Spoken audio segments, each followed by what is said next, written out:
అయోధ్య నగరం సరయూ నది తీరంలో కోసల అనే సుప్రసిద్ధ దేశం ఉందని చెప్పుకోవడం జరిగింది కదా. మరి అందులోనిదే అయోధ్య అనే మహానగరం. అయోధ్య అంటేనే యూదులకు జయించడానికి శక్యం కానిది. మరి అయోధ్యను నిర్మించింది మను అని తెలుసుకోవడం జరిగింది. కోసల దేశాన్ని దశరథ మహారాజు పరిపాలిస్తున్నాడు. మరి అతని యొక్క వంశము సూర్యవంశం వాడు. మహావీరుడు, దేవతల పక్షాన రాక్షసులతో ఎన్నో మార్లు యుద్ధం చేసిన వాడు. మరి దశరథ మహారాజు ధర్మపరాయణుడు, ప్రజలను కన్నబిడ్డల వల్ల చూసుకునేవాడు. వశిష్ఠి వామదేవులు అతని ప్రధాన పురోహితులు. వశిష్ఠి వామదేవులు అతని ప్రధాన పురోహితులు. సుమంత్రుడు మొదలుగుగా గల ఎనిమిది మంత్రులు ఇతని పాలనలో కోసల దేశం భోగభాగ్యాలతో విలసిల్లింది. 8 మంత్రులతోటి ఇతని పాలనలో, ఎవరి పాలనలో? దశరథ మహారాజు పరిపాలనలో కోసల దేశం భోగభాగ్యాలతో విలసిల్లింది. ప్రజలు ధర్మవర్తనులై సుఖ సంతోషాలతో ఉన్నారు. యథా రాజ తథా ప్రజ అంటే రాజు ఎలా ఉంటే ప్రజలు అలాగే ఉంటారు. యథా రాజ తథా ప్రజ, రాజు ఎలా ఉంటే ప్రజలు అలాగే ఉంటారు అని అర్థం. ఎన్ని ఉన్నా సంతానం లేదన్న చింత దశరథుని కుంగదీసింది. ఎన్ని ఉన్నా కూడా సంతానం లేదు కదా అని మరి దశరథుడు బాధపడ్డాడు. సంతాన ప్రాప్తి కోసం అశ్వమేధ యాగం చేయాలన్న ఆలోచన కలిగింది. వెంటనే పురోహితులు, గురువులతో సమావేశమయ్యాడు. మనసులోని మాట చెప్పుకున్నాడు. వారు తథాస్తు అన్నారు. సరయూ నదికి ఉత్తర తీరంలో యజ్ఞవేదిక సిద్ధమైంది. మంత్రి సారథి అయిన సుమంత్రుడు ఈ యాగానికి ఋష్యశృంగ మహర్షిని ఆహ్వానిస్తే ఫలవంతమవుతుందని సూచించడం జరిగింది. అంటే ఎవరు ఈ యాగానికి మరి ఆహ్వానిస్తే ఫలవంతమవుతుందని ఎవరు అన్నారంటే మంత్రి సారథి అయిన సుమంత్రుడు మరి ఈ ఋష్యశృంగ మహర్షిని గనుక ఆహ్వానిస్తే ఫలవంతమవుతుందని సూచించడం జరిగింది. ఋష్యశృంగుడు విభాండక మహర్షి కుమారుడు. ఋష్యశృంగుడు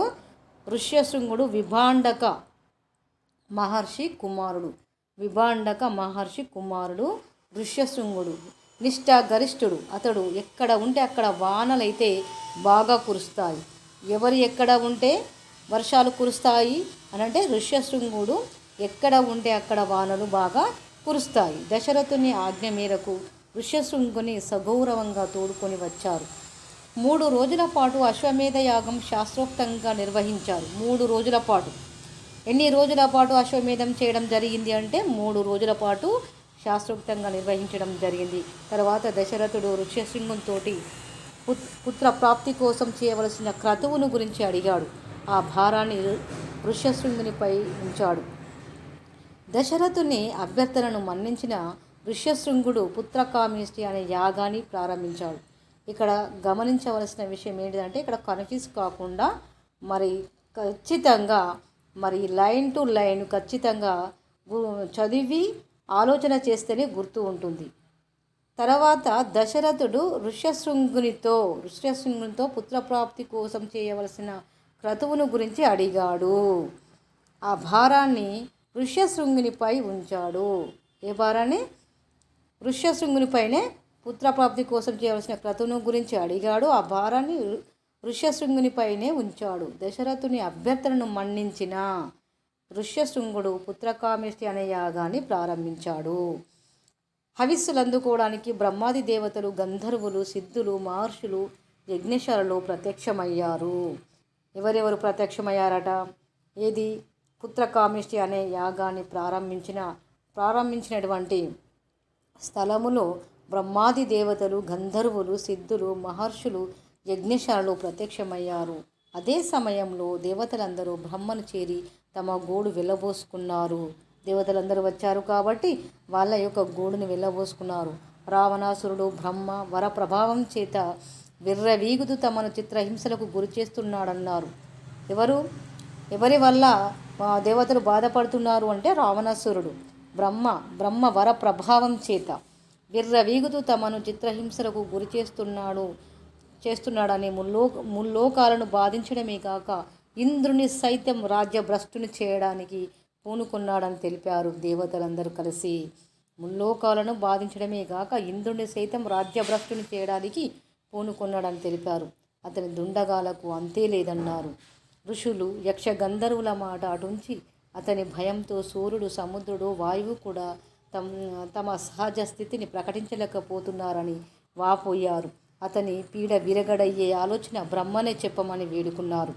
ఎందుకంటే రావణాసురుని యొక్క పీడ విరగడయ్యే ఆలోచన కూడా, ఎందుకంటే బ్రహ్మ వర ప్రభావం చేత అతడు విర్రవీగుతూ చిత్రహింసలకు గురి చేస్తున్నాడు దేవతలను. కాబట్టి మరి ఇతని యొక్క పీడ, రావణాసురుని యొక్క పీడ విరగడయ్యే ఆలోచన బ్రహ్మనే చెప్పమని వేడుకున్నాడు.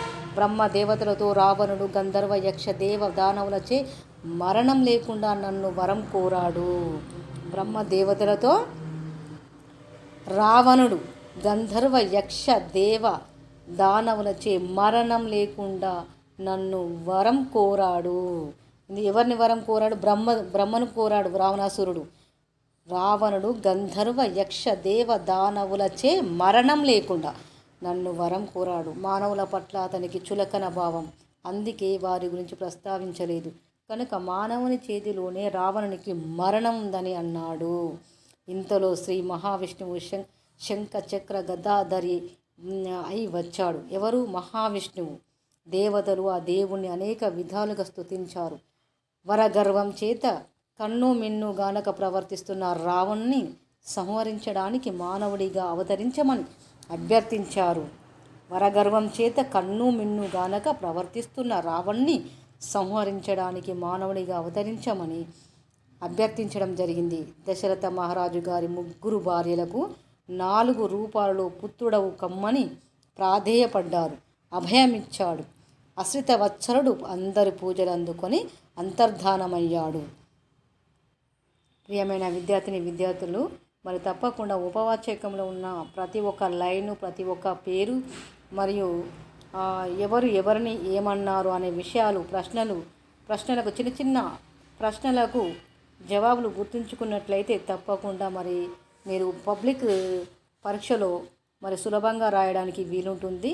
ఎందుకనంటే ఇది తప్పకుండా ఉపవాచకాన్ని ఆలోచన చేసి చదివితేనే అర్థమవుతుంది. మీకు ఈ వీడియో నచ్చితే లైక్ చేయండి, సబ్స్క్రైబ్ చేయండి, మీ యొక్క అభిప్రాయాన్ని కామెంట్ చేయండి.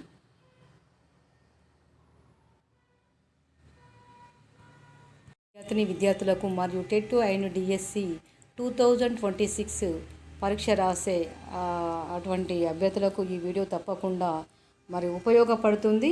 ఎందుకనంటే ఉపవాచకం నుండి కూడా టెట్ డిఎస్సిలో కూడా మరి ప్రశ్నలు జనరల్గా రావడం జరుగుతుంది. కాబట్టి ఈ వీడియో అందరికీ ఉపయోగపడుతుంది. బాలకాండము పార్ట్ 1 చూసాం కదా. ఇప్పుడు పార్ట్ 2 బాలకాండము. ఇక్కడ పార్ట్ 1లో ఒక శ్లోకం ఇవ్వడం జరిగింది. ఆ శ్లోకంలో ఒక కిరాతకుడు క్రౌంచ పక్షి జంటలో పరవశమైన ఒక పక్షిని చంపిన నీవు శాశ్వతంగా అపకీర్తి పాలవుతావు అన్న మాటలు వచ్చాయి కదా ఈ శ్లోకంలో. మరి క్రౌంచ పక్షి జంట పరవశమైన ఒక పక్షిని చంపిన నీవు శాశ్వతంగా అపకీర్తి పాలవుతావు అన్న మాటలు వచ్చాయి అననైతే అన్నాడు. కానీ తర్వాత అతనికే ఆశ్చర్యం వేసింది. ఈ మాటలు సమానాక్షరాలు గల 4 పాదాలతో లయబద్ధంగా వచ్చాయి. ఇది ఛందోబద్ధమైన శ్లోకమేనని నిర్ధారించుకున్నాడు. ఇది ఛందోబద్ధమైన శ్లోకమేనని నిర్ధారించుకోవడం జరిగింది. శోకం నుంచి శ్లోకము పుట్టింది. ఆశ్రమానికి తిరిగి వచ్చారు అందరూ. కానీ క్రౌంచ పక్షి దారుణ దృశ్యం మాత్రం వాల్మీకి మనసు నుంచి వెనుదిరగడం లేదు. అంటే ఆ వాల్మీకి ఆ దృష్టి చూశాడు కాబట్టి, వాల్మీకి ఆ దృశ్యం చూశాడు కాబట్టి అదే ఆలోచనలో ఉన్నాడు వాల్మీకి. అదే ఆవేదన ఇంత సృష్టికర్త అయిన బ్రహ్మ వాల్మీకిని చూడడానికి ఆశ్రమానికి వచ్చాడు. అతనికి శాస్త్రోక్త ఉపచారాలను చేశాడు.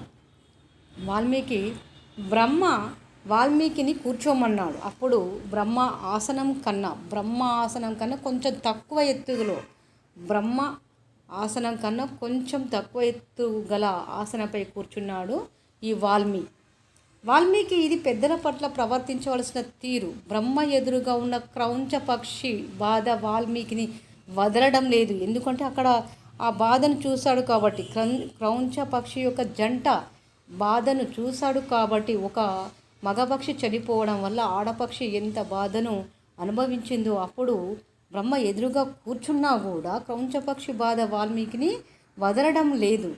మనసులో మానిషాద శ్లోకమే మళ్ళీ ధ్వనించింది. అన్నీ తెలిసిన బ్రహ్మ చిరునవ్వును చిందిస్తూ, ఓ ఋషీశ్వర, నీవు పలికినది శ్లోకమే. ఓ ఋషీశ్వర, నీవు పలికినది శ్లోకమే. అది నా సంకల్ప ప్రభావం. ఈ ఛందస్సు అంటే అనుష్టప్పులోనే శ్రీరామచరిత్రను రాయమని ఆదేశించాడు. అంటే ఓ ఋషీశ్వర, ఒక చిరునవ్వు నవ్వుతూ అన్నాడు, ఓ ఋషీశ్వర, నీవు పలికినది శ్లోకమే, అది నా సంకల్ప ప్రభావం. ఈ ఛందస్సులోనే శ్రీరామచరిత్రను రాయమని ఆదేశించాడు. నారదుడు స్పష్టంగా వివరింపని రామకథా రహస్యాలను కూడా స్ఫురిస్తాయని అనుగ్రహించాడు. ఈ భూమండలంలో పర్వతాలు నదులు ఉన్నంతకాలం రామాయణ గాథను జనులు కీర్తిస్తూనే ఉంటారని ఆశీర్వదించాడు. బ్రహ్మ ఆదేశానుసారం రామాయణ రచనకు శ్రీకారం చుట్టాడు వాల్మీకి మహర్షి. ఇక్కడ ఏమన్నాడు? శ్రీరామచరిత్రను రాయమని ఆదేశించాడు. నారదుడు స్పష్టంగా వివరింపని రామకథా రహస్యాలు కూడా మరి స్ఫూర్తిస్తాయని అనుగ్రహించాడు. అంటే భూమండలంలో పర్వతాలు నదులు ఉన్నంతకాలం రామాయణ గాథను జనులు కీర్తిస్తూనే ఉంటారని ఆశీర్వదించాడు. బ్రహ్మ ఆదేశానుసారం రామాయణ రచనకు శ్రీకారం చుట్టిన వాల్మీకి మహర్షి శ్రీకారం చుట్టాడు. ఇక అయోధ్య నగరంలో సరయూ నది తీరంలో కోసల అనే సుప్రసిద్ధ దేశం ఉంది. ఏంటిదట? సరయూ నది తీరంలో కోసల అనే సుప్రసిద్ధ దేశం ఉంది. అందులోనిదే అయోధ్య అనే మహానగరం. అయోధ్య అంటే యోధులను జయించడానికి శక్యం కానిది. మనువు దీన్ని నిర్మించడం జరిగింది. అయోధ్యను నిర్మించిన వారు మనువు నిర్మించాడు. మరి యోధులకు జయించడానికి శక్యం కానిదే అయోధ్య. ఈ విధంగా కోసల దేశాన్ని దశరథ మహారాజు పరిపాలిస్తున్నాడు. ఇతడు సూర్యవంశం వాడు, మహావీరుడు. కోసల దేశాన్ని దశరథ మహారాజు పరిపాలిస్తున్నాడు. అతడు సూర్యవంశం వాడు, మహావీరుడు. దేవతల పక్షాన రాక్షసులతో ఎన్నో మార్లు